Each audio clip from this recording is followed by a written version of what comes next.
হযরত আয়েশা সিদ্দিকা রাদিয়াল্লাহু তাআলা আনহা তিনি নবী করিম সাল্লাল্লাহু আলাইহি ওয়াসাল্লামের কাছে কিয়ামতের এই বর্ণনা শুনে কাঁদতেছিলেন আর বলতেছিলেন, হে আল্লাহর রাসূল, কিয়ামতে সকলকে ভাবে উঠতে হবে, এমনকি আমাকেও?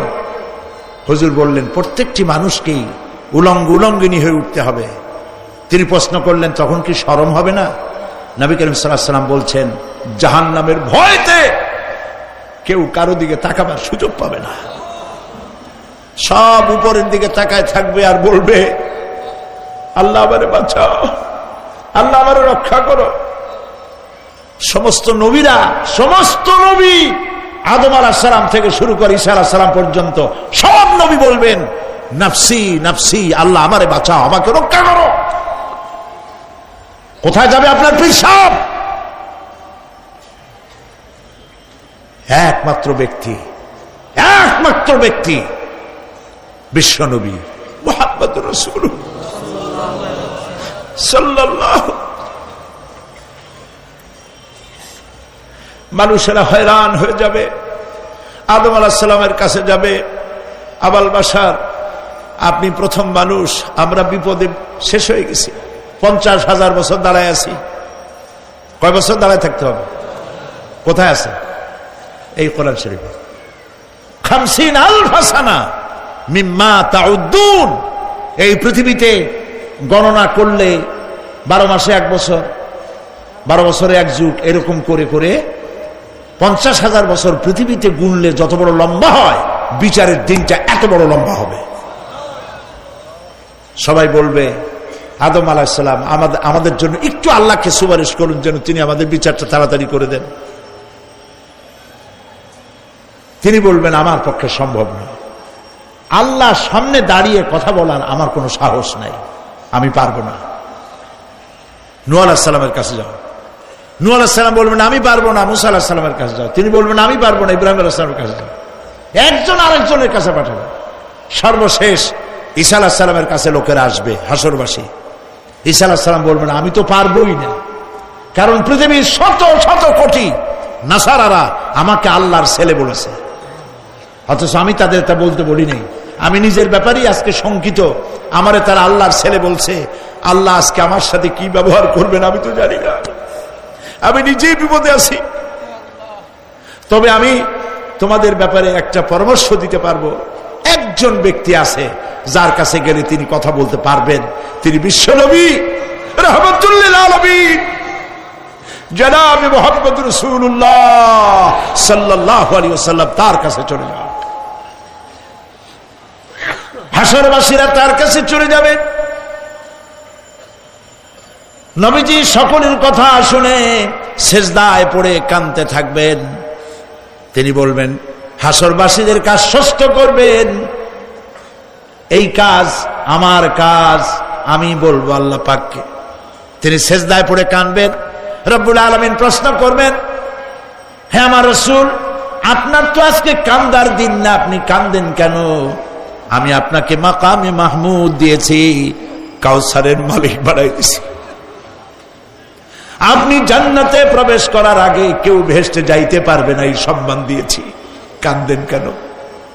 নবীজি বলেন, রব্বুল আলামিন, যা তুমি আমার জন্য বরাদ্দ রেখেছো সব আমি পেয়েছি বা পাবো, আমি কান্দি, আমার উম্মতের কি হবে? আল্লাহ রাব্বুল আলামিন তাকে পারমিশন দিবেন, আপনার নেককার জান্নাতি উম্মতগুলি আপনি বেছে নিন। নবী করিম সাল্লাল্লাহু আলাইহি ওয়াসাল্লাম পারমিশন পাবেন। আল্লাহর পারমিশন ব্যতি রেখে আল্লাহর দরবারে কথা উচ্চারণ করার ক্ষমতা কারো হবে না। সুবহানাল্লাহ। এই কথা ভাববার কোনো কারণ নাই। অমুক পীর সাহেবের অনেক মুরিদ আছে, সব মুরিদ টুরিদ নিয়ে নারে তকবীর জিন্দাবাদ, পীর সাহেব জিন্দাবাদ, এই সমস্ত বাদ বোধ কামে লাগবে না। ওয়া কুল্লুহুম ইয়াতিহি ইয়াউমাল কিয়ামাতি ফারদা। কিয়ামতের দিন প্রত্যেককে একজন একজন করে আসতে হবে আল্লাহর দরবারে। আল্লাহ বলেছেন, একজন একজন একজন, মিছিল করার উপায় নেই।